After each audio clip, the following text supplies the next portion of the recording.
Good morning friends, Amit life maker YouTube channel पे आप लोगों का स्वागत है। देखिए दोस्तों, आज की सेशन हम लोग करने वाले फ्रेंड्स बिहार स्टेट शिक्षक पात्रता परीक्षा का दोस्तों प्रीवियस ईयर का क्वेश्चन, जितने भी अभी तक एग्जाम हुए दोस्तों स्टेट का 19 में, 20 में, 23 में और 24 में, टोटल एग्जाम का क्वेश्चन दोस्तों हम लोग अपने इस चैनल पर करवा रहे हैं दोस्तों। और अभी तक में हमारा देखिए दोस्तों, अभी हमारा 8 सितंबर का फर्स्ट एंड सेकंड शिफ्ट तक का क्वेश्चन हमारा कंप्लीट हो चुका है दोस्तों। और आज जो दोस्तों होगा हमारा, ये होगा 6 सितंबर 2023 का क्वेश्चन दोस्तों, 6 सितंबर का। तो देखिए दोस्तों,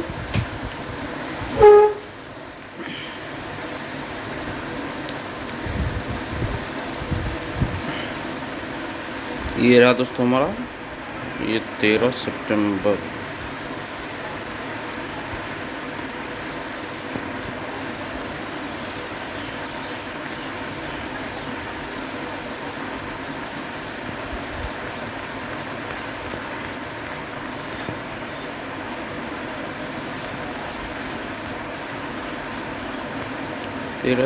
तो सब पढ़वा चुके हैं दोस्तों।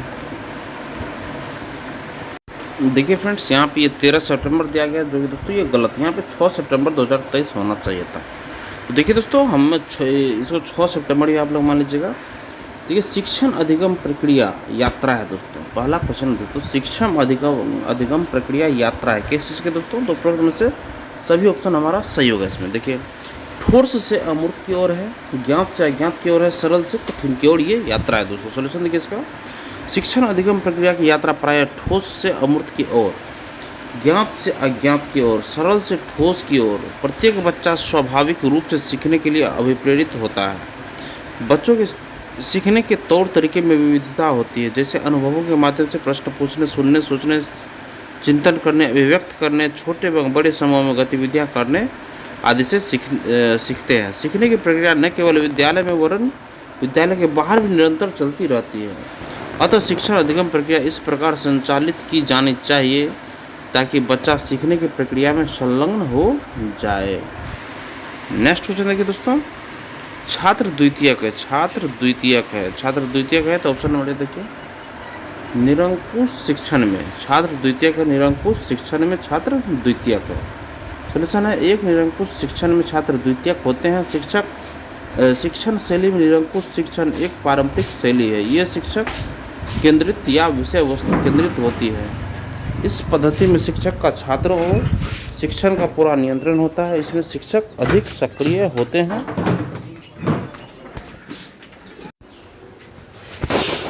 देखिए, इसमें एक निरंकुश शिक्षण में छात्र द्वितीयक होते हैं।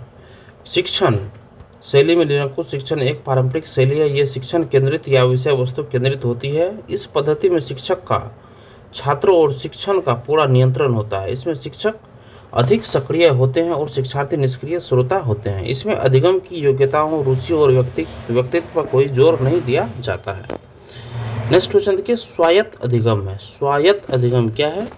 यह ज्ञात स्व प्रयास से दोस्तों ये स्वायत्त अधिगम। सॉल्यूशन देखिए, स्वायत्त अधिगम ज्ञात स्व प्रयास से होती है दोस्तों। कक्षा में शिक्षक स्वायत्त अधिगम को बढ़ावा देने में मदद करने के लिए विशिष्ट कार्य निर्धारण कर सकता है, जिसमें आपको अपने लक्ष्यों पर विचार करना होता है ताकि आप अधिगम की प्रक्रिया के लिए अपने लक्ष्य को निर्धारित कर सके। इस स्वायत्त अधिगम में शिक्षार्थी स्वायत्तता की अवधारणा महत्वपूर्ण होती है, जो शिक्षार्थियों की अपनी सीखने की यात्रा पर नियंत्रण रखने की क्षमता का वर्णन करती है। नेक्स्ट क्वेश्चन देखिए दोस्तों, अनुदेशात्मक उद्देश्य लिखने में प्रयोग होता है। अनुदेशात्मक उद्देश्य लिखने में प्रयोग होता है। तो ऑप्शन नंबर सी देखिए, क्रिया सही होगा। अनुदेशात्मक उद्देश्य लिखने में प्रयोग होता है, ये क्रिया सही है। सोल्यूशन देखिए इसका, अनुदेशन शब्द का वास्तविक रूप प्रायः कक्षा शिक्षण में मिलता है। कक्षा शिक्षण के समय अध्यापक विषय को छात्र तक पहुंचाने के लिए जो क्रिया करता है उसे अनुदेशन कहते हैं।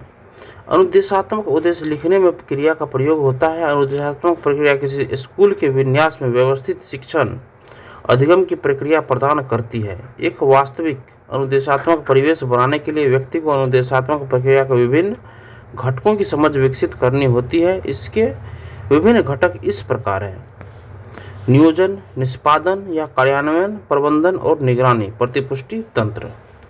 नेक्स्ट क्वेश्चन है, ब्लूम के वर्गीकरण के संज्ञानात्मक पदानुक्रम की एक आलोचना है, क्या है? तो ऑप्शन नंबर ए देखिए, न्यूनतम स्तर अनावश्यक है।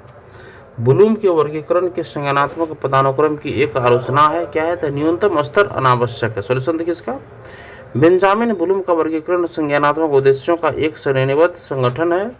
ब्लूम सीखने के उद्देश्य को 3 ज्ञान क्षेत्र संज्ञानात्मक, भावात्मक और संवेदी डोमेन में वर्गीकृत करता है।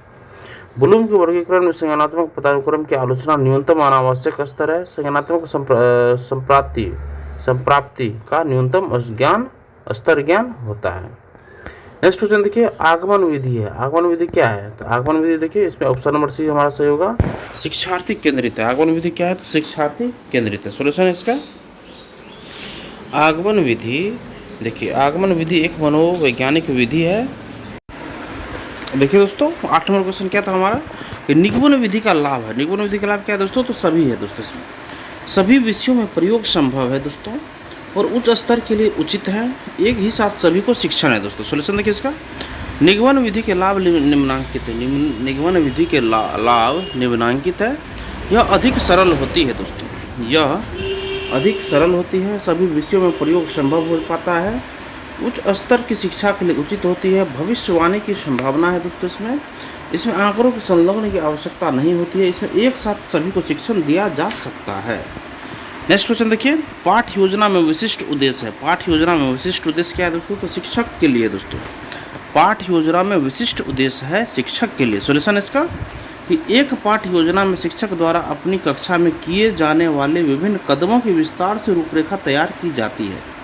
इसका प्राथमिक लक्ष्य शिक्षण अधिगम प्रक्रिया का अनुमान लगाना है। एक पाठ योजना एक शिक्षक की दैनिक मार्गदर्शिका है कि छात्र को क्या सीखना है, इसे कैसे सिखाया जाएगा और सीखने को कैसे मापा जाएगा। तो पाठ योजनाएं प्रत्येक कक्षा अवधि का पालन करने के लिए एक विस्तृत रूपरेखा प्रदान करके शिक्षकों को कक्षा में अधिक प्रभावी बनाने में मदद करती है दोस्तों। नेक्स्ट क्वेश्चन देखिए, ध्यान आकर्षित करना किनकी व्यवस्था में महत्वपूर्ण अवयव है? तो ये है ऑप्शन नंबर बी, मैग्ने मॉडल में महत्वपूर्ण अवयव है दोस्तों। ध्यान आकर्षित करना किनकी व्यवस्था में महत्वपूर्ण अवयव है?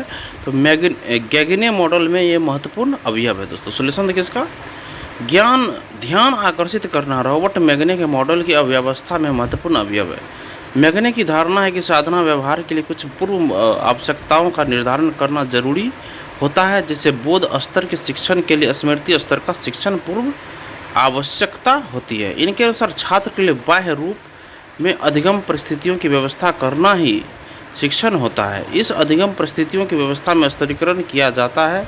प्रत्येक अधिगम परिस्थिति छात्र के लिए आवश्यक होती है, जिससे धारण शक्ति विकसित होती है।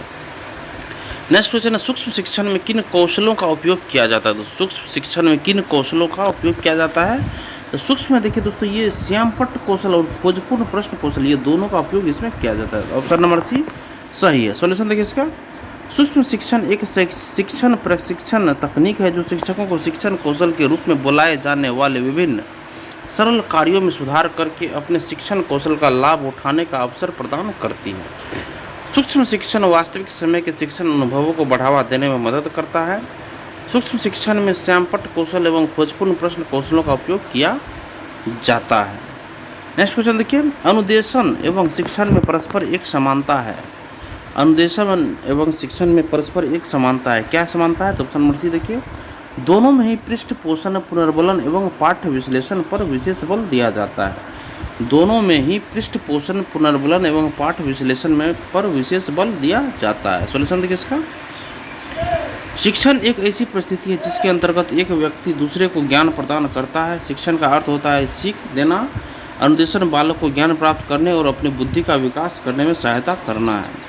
शिक्षण एवं अनुदेशन में एक समानता यह है कि दोनों में ही पृष्ठ पोषण, पुनर्बलन एवं पाठ विश्लेषण पर विशेष बल दिया जाता है।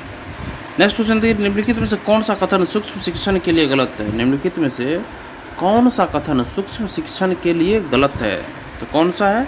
ऑप्शन नंबर बी देखिए, यह शिक्षण के आत्मविश्वास को कम करता है। यह शिक्षक के आत्मविश्वास को कम करता है। निम्नलिखित में से कौन सा कथन सूक्ष्म शिक्षण के लिए गलत है?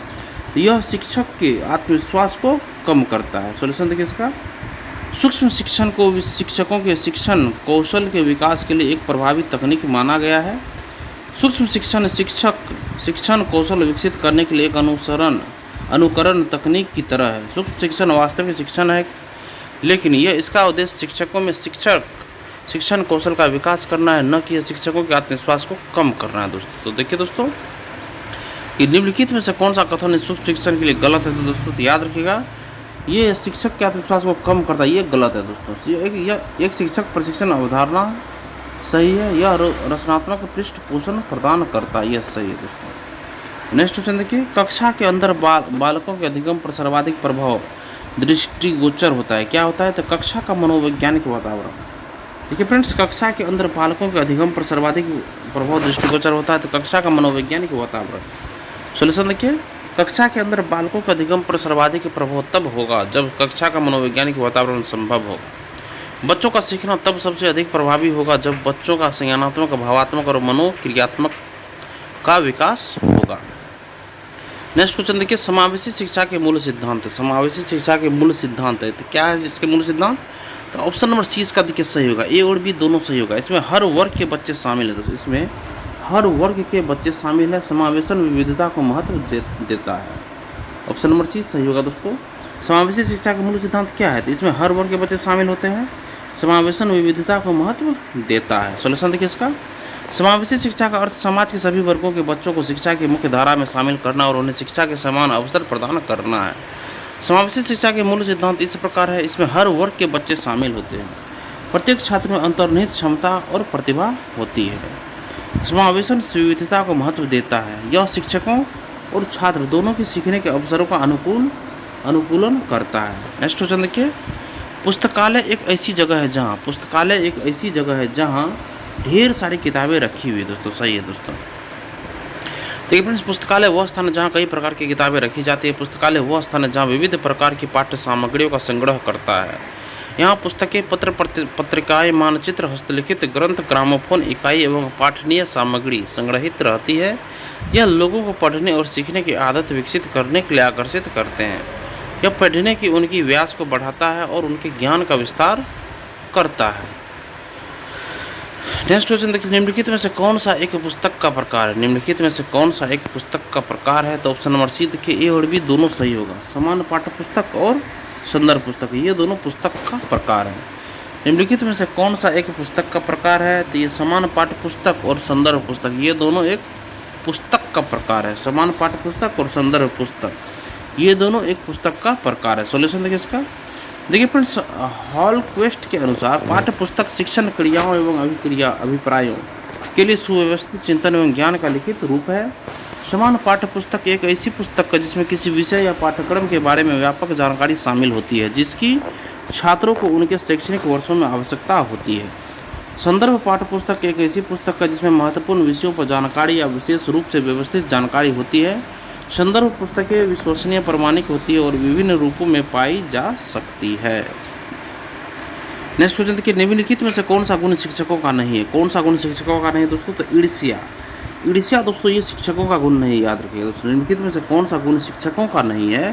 तो ईर्ष्या दोस्तों शिक्षकों का गुण नहीं। संचार है, सहानुभूति है, रचनात्मकता है। सॉल्यूशन देखिए इसका, ईर्ष्या एक अच्छे शिक्षक का गुण नहीं होता है। शिक्षण एक व्यक्ति के ज्ञान और कौशल के प्रभावी संचरण से संबंधित एक प्रक्रिया है। यह उन तरीकों को सीमित या बढ़ाता है जिससे शिक्षार्थी संकल्पनाओं और विचारों को सीखते हैं या आत्मसात करते हैं। एक अच्छे शिक्षक के निम्न गुण होते हैं: निष्ठावान और समर्पित, अच्छा संप्रेषण कौशल, सभी बच्चों के लिए निष्पक्ष, विद्यार्थियों के हित का ध्यान रखना, एक अच्छा वक्ता और श्रोता। नेक्स्ट क्वेश्चन देखिए, एक शिक्षक के निम्नलिखित में से कौन से व्यक्तिगत गुण शिक्षण को प्रभावित करते हैं? एक शिक्षक के निम्नलिखित में से कौन से व्यक्तिगत गुण शिक्षण को प्रभावित करते हैं दोस्तों? तो ऑप्शन नंबर ए देखिए, संवेदनशीलता। ऑप्शन नंबर ए सही दोस्तों, संवेदनशीलता। ये दोस्तों ये गुण शिक्षक के निम्नलिखित ये व्यक्तिगत गुण शिक्षण को प्रभावित करते हैं। सॉल्यूशन देखिए इसका, शिक्षक के व्यक्तिगत गुण में उनकी संवेदनशीलता शिक्षण को प्रभावित करती है। शिक्षण एक सामाजिक गतिविधि है और यह अधिगम की सुविधा प्रदान करती है। यह विकास की एक प्रक्रिया और यह अभ्यर्थियों के व्यवहार को आकार देने में सहायता करती है। संवेदनशीलता शिक्षक का व्यक्तिगत गुण होता है जो कि शिक्षण प्रक्रिया को प्रभावित करता है। नेक्स्ट क्वेश्चन देखिए, उच्च शिक्षा में शिक्षक की भूमिका होती है। उच्च शिक्षा में शिक्षक की भूमिका होती है। तो क्या होती है दोस्तों? तो ऑप्शन नंबर ए देखिए, छात्रों में स्व अध्ययन को बढ़ावा देना। उच्च शिक्षा में शिक्षक की भूमिका होती है, उच्च शिक्षा में शिक्षक की भूमिका होती है छात्रों में स्व अध्ययन को बढ़ावा देना। उच्च शिक्षा में शिक्षक की भूमिका क्या होती है? तो छात्रों में स्व अध्ययन को बढ़ावा देना। सॉल्यूशन देखिए इसका, उच्च शिक्षा में शिक्षक की भूमिका छात्रों में स्व शिक्षा को बढ़ावा देना है। शिक्षक एक समन्वयक है, क्योंकि शिक्षक की भूमिका अधिगम के ऐसे वातावरण का निर्माण करना है जहाँ बच्चे स्वयं अपनी वास्तविक क्षमता का एहसास कर सके और ज्ञान का निर्माण कर सके। तो दोस्तों क्या होगा यहाँ पे? देखिए, उच्च शिक्षा में शिक्षक की क्या भूमिका होती है? तो छात्रों में स्व अध्ययन को बढ़ावा देना। नेक्स्ट क्वेश्चन देखिए, मूल्यांकन प्रक्रिया संबंधित है। मूल्यांकन प्रक्रिया संबंधित है संपूर्ण अधिगम प्रक्रिया का।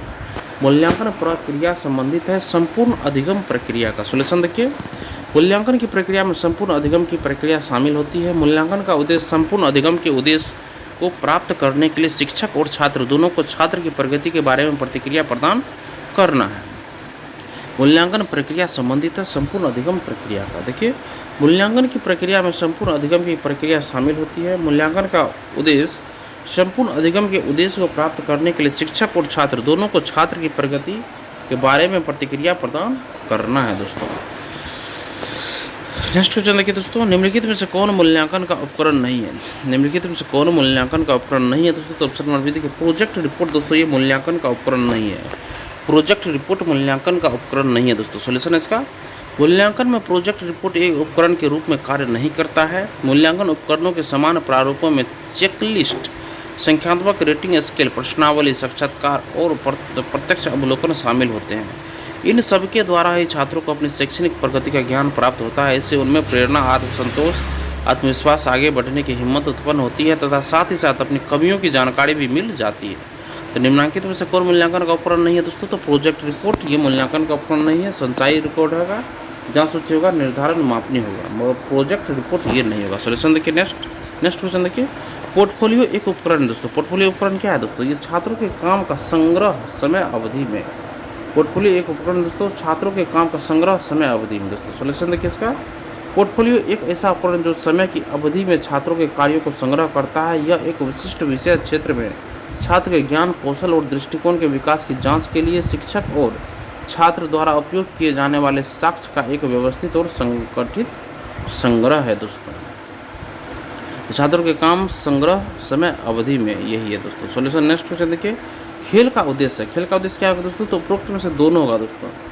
खेल का उद्देश्य उपरोक्त दोनों होगा, शारीरिक विकास भी होगा और नैतिक विकास दोनों होगा। खेल का उद्देश्य शारीरिक विकास और नैतिक विकास ये दोनों का। सॉल्यूशन देखिए इसका, खेल का मुख्य उद्देश्य बच्चों के शारीरिक एवं नैतिक विकास को बढ़ावा देता है।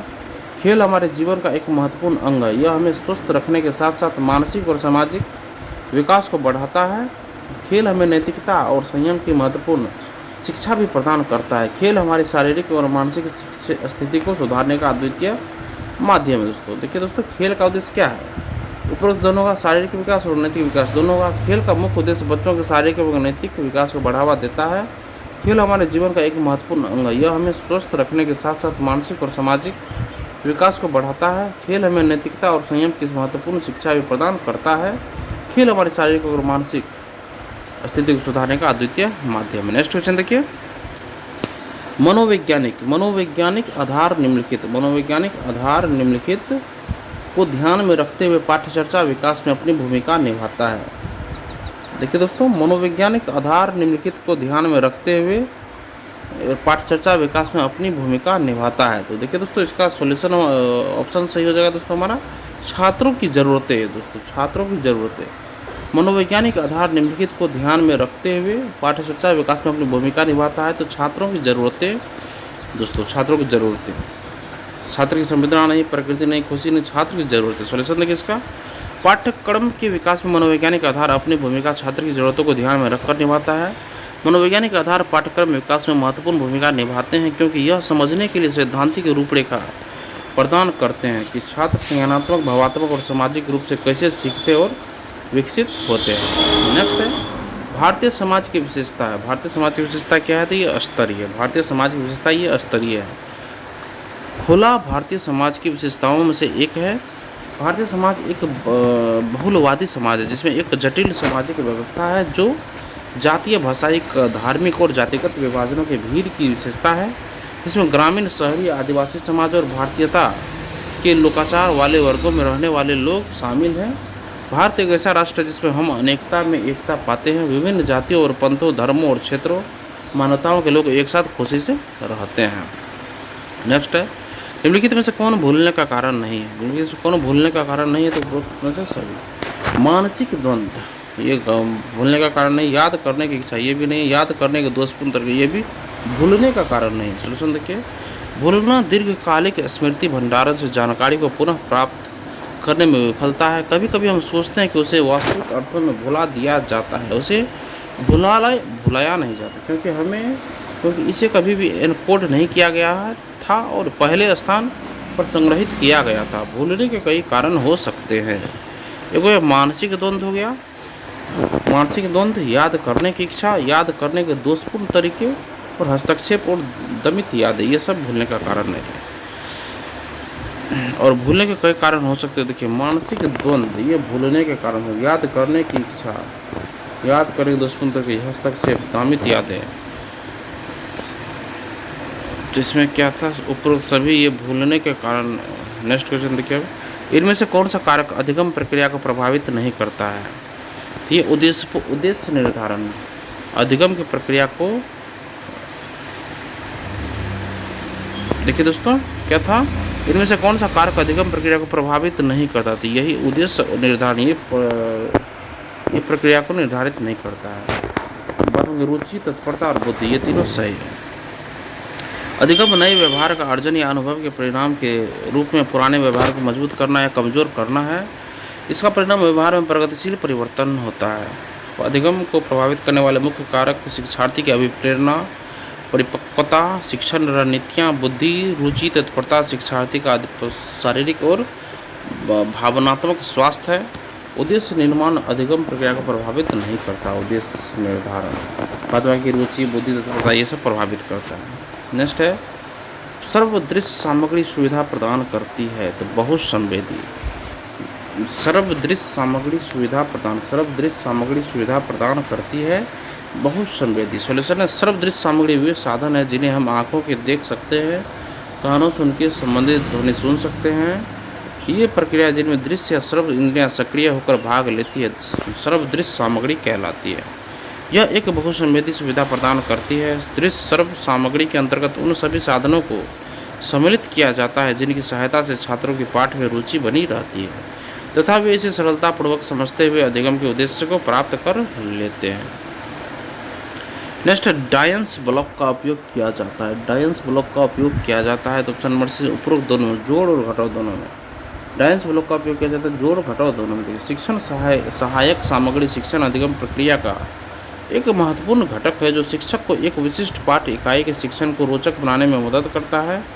गणित शिक्षण में डायंस ब्लॉक का उपयोग किया जाता है। इसे बहुआधार अंकगणितीय ब्लॉक के रूप में भी जाना जाता है। इसका उपयोग मूल रूप से बुनियादी गणितीय अवधारणाओं जैसे जोड़, घटाव, संख्या, गिनती और स्थानीय मान को सीखने के लिए किया जाता है। नेक्स्ट क्वेश्चन देखिए, लाला लाजपत राय को इस नाम से भी जाना जाता था, शेर-ए-पंजाब के नाम से। लाला लाजपत राय को शेर-ए-पंजाब के नाम से भी जाना जाता है। लाला लाजपत राय को शेर-ए-पंजाब तथा पंजाब केसरी के नाम से भी जाना जाता है। ये भारत के महान स्वतंत्रता सेनानियों में से एक थे। ये विपिन चंद्र पाल और बाल गंगाधर तिलक के साथ मिलकर चरमपंथी नेताओं की एक टिकड़ी लाल बाल पाल बनाई और 1928 में साइमन कमीशन के विरोध में लाठीचार्ज में इनकी मृत्यु हो गई। नेक्स्ट, निम्नलिखित में से किस मानसून से भारत में सर्वाधिक वर्षा होती है? तो देखिए, दक्षिण पश्चिम मानसून से भारत में सर्वाधिक वर्षा होती है। भारत में सर्वाधिक वर्षा दक्षिण पश्चिम मानसून से होती है। इस मानसून से जून और सितंबर के मध्य वर्षा होती है। दक्षिण पश्चिम मानसून अरब सागर में उत्पन्न होता है। नेक्स्ट है, विश्व में सबसे अधिक इंटरनेट उपयोगकर्ता किस देश में है? तो ये चीन में है। सॉल्यूशन देखिए, विश्व में सबसे अधिक इंटरनेट उपयोगकर्ता चीन में है। चीन अनुमानित 1.05 बिलियन के साथ वैश्विक उपयोगकर्ता के मामले में सबसे आगे है। भारत दूसरे तथा तीसरे। और देखिए फ्रेंड्स, विश्व में सबसे अधिक इंटरनेट उपयोगकर्ता चीन में है। चीन अनुमानित 1.05 बिलियन के साथ वैश्विक उपयोगकर्ता के मामले में सबसे आगे है। भारत दूसरे स्थान पे और तीसरे स्थान पे अमेरिका है। नेक्स्ट क्वेश्चन देखिए, बिहार में किसके नेतृत्व में सर्वदलीय दल ने साइमन कमीशन का बहिष्कार किया था? बिहार में किसके नेतृत्व में सर्वदलीय दल ने साइमन कमीशन का बहिष्कार किया था? तो अनुग्रह नारायण सिन्हा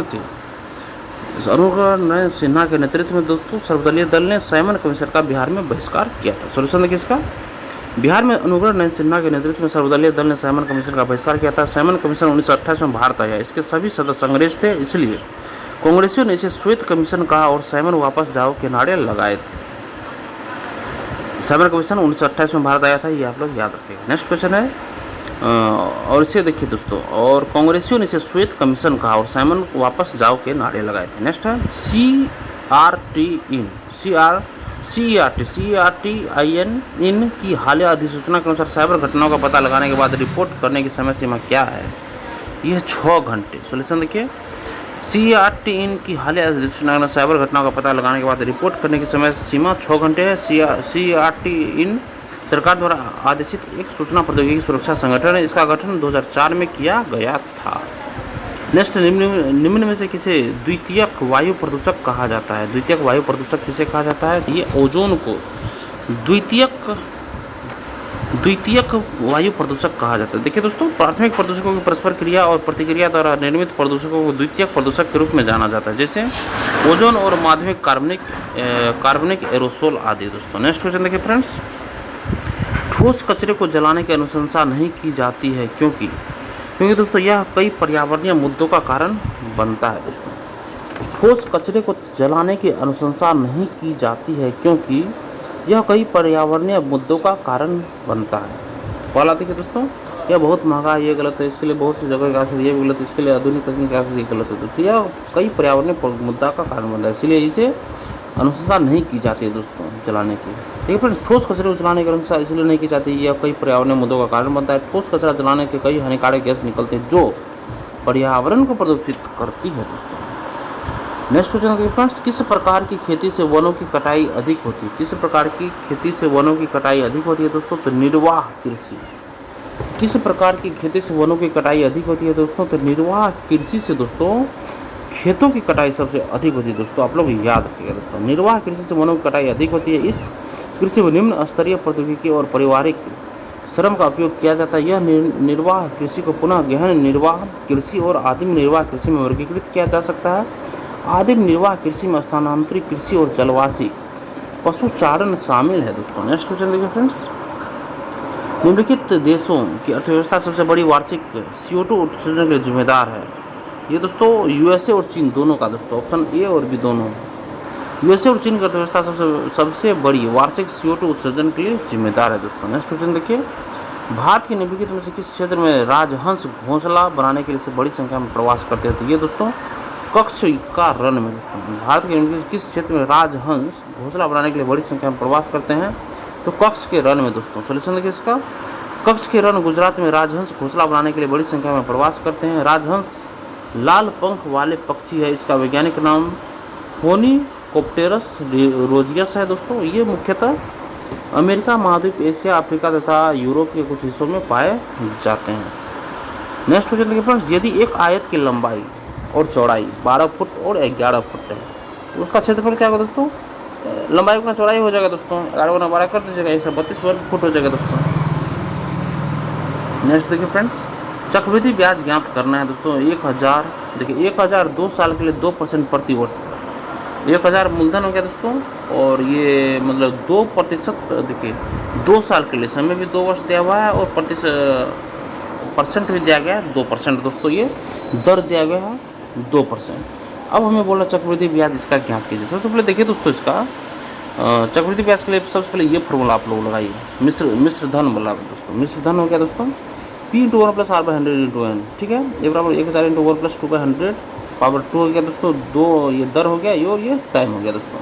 1000 × 51 240.4 हो गया दोस्तों। अब इसको क्या कीजिए, इसका जो चक्रवृद्धि ब्याज निकालने के लिए मिश्र धन जो निकला है इसमें से मूलधन को घटा देंगे 1000 को, ये 40.4 इसका CI हो जाएगा दोस्तों चक्रवृद्धि ब्याज। नेक्स्ट क्वेश्चन देखिए, दशमलव अंश में 42 इतना का मान क्या होगा? दोस्तों देखिए दोस्तों ये कितना है 4, 2.0042 ये हो जाएगा दोस्तों ऑप्शन 1B।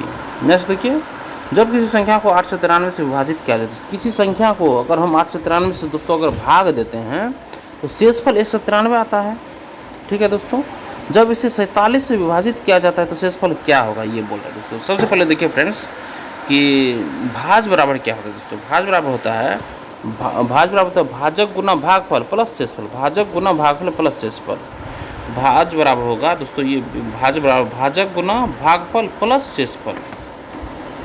तो देखिए दोस्तों 893 इसका भाज इसका संख्या को दोस्तों आप लोग x मान लीजिए, ये संख्या x मान लीजिए दोस्तों। और इसके बाद देखिए 893 गुना ये भाजक मतलब कि एक पूर्णांक है दोस्तों, और ये एक मतलब ये दोस्तों भाजक हो गया दोस्तों, और ये भागफल मान के चलिए के आ गया दोस्तों। ठीक है, उसके बाद इसको शेषफल को 193 जोड़ दीजिए तो x बराबर संख्या माने है 47 बराबर 19 दोस्तों, ये दो भाग में कर लेते हैं हम लोग आ गुना किए, इसको तोड़ लिए प्लस 47 गुना 4 प्लस 5 ये हो जाएगा दोस्तों 47 गुना 19 के प्लस 4 यहाँ लेंगे, मतलब कि 47 कॉमन ले दोस्तों इसमें, तो 19 के इधर हो गया और 4 प्लस 4 इधर हो गया, इसमें से ले लिए कॉमन, 5 को अलग कर दिए दोस्तों, 5 को हम लोग छोड़ दिए। ठीक है, तो अब x के स्थान पे देखिए दोस्तों x को 47 से विभाजित किया जाता है तो शेष 5 प्राप्त होगा। अगर x को हम लोग 47 से विभाजित करते हैं तो शेष 5 प्राप्त होगा, तो ऑप्शन नंबर बी हमारा सही होगा दोस्तों। नेक्स्ट क्वेश्चन देखिए दोस्तों, दो समांतर सड़कों के बीच 10 मीटर का टावर, दो समांतर सड़क है दोस्तों। ठीक है, दो समांतर सड़क है और उसके सड़कों के बीच 10 मीटर का टावर है दोस्तों। ठीक है, 10 मीटर का टावर है, सड़कों के बीच 10 मीटर का टावर है। टावर के शीर्ष से सड़कों के अवरोहण कोण 30 डिग्री और 45 डिग्री है। तो सड़कें एक दूसरे से कितनी दूरी है दोस्तों, देखिए दोस्तों सबसे पहले ये फिगर हम लोग का बन गया। ठीक है दोस्तों, अब देखिए अवरोहण कोण एक 30 हो गया और एक 45 दोस्तों, ये डिस्टेंस हमारा 10 है दोस्तों। ये सड़क एक सड़क ये गया, एक सड़क ये गया, और इसके बीच में अवरोहण कोण की बात करें दोस्तों तो एक देखिए 30 ये हो गया और 45 एक इसका ये कोण हो गया, एंगल हो गया दोस्तों। अब हमें टावर की लंबाई देखिए, टावर की लंबाई जो है दोस्तों ये 10 मीटर है दोस्तों।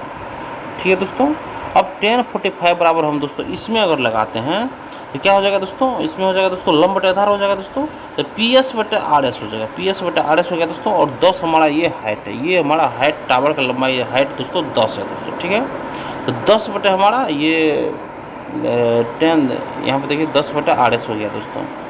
10 बटे RS यहाँ पर हमारा निकल देखिए 1045 बराबर 1 होता है, तो 1 ये भी हो जाएगा। ये अगर ये 10 है दोस्तों इसका आधार भी 10 होगा। ठीक है, अब उसके बाद देखिए दोस्तों अब 1030 अगर इसमें हम लोग लगाते हैं दोस्तों तो 1/√3 1/√3 होगा दोस्तों। 1 का मान 10 है तो 3 का मान दोस्तों 10√3, अगर दोनों को ऐड करेंगे दोस्तों 10 + 10 + 10√3 होगा। ठीक है दोस्तों, 10 + 10√3, तो यहाँ पे दोस्तों क्या करेंगे फ्रेंड्स 10 हो गया, 10 + √3 का मान होता है 1.732 होता है, तो इसको मल्टीप्लाई कर देंगे दोस्तों 17.32 हो जाएगा, तो 27.32 हमारा आंसर आ जाएगा। नेक्स्ट क्वेश्चन है सोमवार, जैसे देखिए सोमवार अप्रैल और शुक्रवार। सोमवार जिस प्रकार देखिए सोमवार जो है दोस्तों यहाँ पे देखिए फ्रेंड्स, जिस प्रकार सोमवार के बाद चौथा दिन शुक्रवार होता है, सोमवार का शुक्रवार ऐसे ऐसे मिला है दोस्तों। सोमवार के चौथा दिन बाद सोमवार, मंगलवार, बुधवार, गुरुवार, शुक्रवार 4 दिन बाद होता है। उसी प्रकार अप्रैल महीना के चौथा महीना, अप्रैल महीना के 4 महीना बाद क्या होगा, अप्रैल, मई, जून, जुलाई, अगस्त हो जाएगा दोस्तों, तो ऑप्शन नंबर सी हमारा सही होगा। नेक्स्ट क्वेश्चन देखिए, वह शब्द चुने जो समूह के अन्य शब्दों से सबसे कम मिलता जुलता हो। तो देखिए दोस्तों गुर्दा, दिल, फेफड़े ये सब दोस्तों आंतरिक इसका अंग है दोस्तों, ये कान बाहरी अंग है दोस्तों। ठीक है, गुर्दा, दिल और फेफड़ा शरीर के ऐसे भाग हैं जिनको हम स्पर्श नहीं कर सकते और देख भी नहीं सकते, जबकि कान को हम स्पर्श भी कर सकते हैं और देख भी सकते हैं, तो कान अन्य सभी से भिन्न है दोस्तों। नेक्स्ट है 40, 30, 120, 15, 240। ठीक है दोस्तों, देखिए दोस्तों 40, 30 ये किस प्रकार किया दोस्तों, देखिए सबसे पहले 60 दूना 120 दूना 240। ठीक है, 30 का आधा 15, 15 का आधा 7.5, ऑप्शन नंबर डी सही है। नेक्स्ट है एक निश्चित कोड में यदि BAD को दोस्तों YZW लिखा जाता है दोस्तों। देखिए दोस्तों B 2 हो गया और Y का मान 25 हो गया, तो Y का मान 25, तो B 2 + 25 27 हो गया। इसी प्रकार A 1 हो गया और Z A का उल्टा Z हो जाएगा, सबका उल्टा है यहाँ पे। D 4 हो गया, W का हो जाएगा दोस्तों उल्टा, W23 हो गया दोस्तों, 23/4/27, मतलब सबका उल्टा यहाँ पे हो रहा है। इसी प्रकार लाइफ, लाइफ को किस प्रकार लिखा जा सकता है दोस्तों? L हो गया कितना हमारा, L हो गया L12, L12, तो इसका उल्टा क्या हो जाएगा, 12/15 O हो जाएगा दोस्तों। उसके बाद देखिए I 9 है दोस्तों, तो 9 हो गया दोस्तों, तो ये हो गया दोस्तों आपका 18, 18 पे क्या है दोस्तों, OR हो जाएगा, OR हो गया, और वाला आपको 2 है दोस्तों। अब देखिए F 6 हो गया, 6 है दोस्तों, तो 6 हो गया दोस्तों। तो आपका आगे से TU देखिए दोस्तों कहाँ पे, ए नंबर ठोक दीजिए दोस्तों। नेक्स्ट क्वेश्चन है, सीता की ओर इशारा करते हुए निखिल ने कहा, देखिए सीता की ओर, देखिए फ्रेंड्स यहाँ आपको हम सीता की ओर इशारा करते हुए, सीता को इशारा करते हुए निखिल ने कहा, मैं उसकी माँ के बेटे का इकलौता बेटा हूँ, मैं उसके माँ के बेटे का इकलौता बेटा हूँ, ठीक है, उसके माँ के बेटे का इकलौता बेटा हूँ। सीता निखिल से किस प्रकार संबंधित दोस्तों, तो ये आंटी हो जाएगा दोस्तों, आंटी यहाँ पर हो जाएगी, आंटी हो जाएगी। देखिए दोस्तों, सीता ने बोला ना, मैं उसके माँ के बेटे का इकलौता बेटा है, ये दोस्तों आंटी हो जाएगी दोस्तों। उपरोक्त तारीख स्पष्ट, सीता निखिल की आंटी है दोस्तों, आंटी हो जाएगी दोस्तों यहाँ पर। और देखिए दोस्तों, इसी के साथ हमारा ये सेशन यहीं पे कंप्लीट होता है फ्रेंड्स। अब कल देखिए दोस्तों 5 सितंबर 2023 का शिफ्ट फर्स्ट का क्वेश्चन होगा दोस्तों। ठीक है दोस्तों, सेशन खत्म कर रहे हैं दोस्तों। सेशन अगर आप लोगों को पसंद आए दोस्तों, सेशन को एक लाइक जरूर कर दीजिएगा, और किसी एक व्हाट्सएप ग्रुप में इस वीडियो को जरूर शेयर कर दीजिएगा दोस्तों। चैनल सब्सक्राइब कर लीजिए दोस्तों, और लेटेस्ट इन्फॉर्मेशन पाने के लिए बेल आइकन के बटन को आप लोग जरूर दबा लीजिएगा। धन्यवाद दोस्तों, आपका दिन शुभ हो।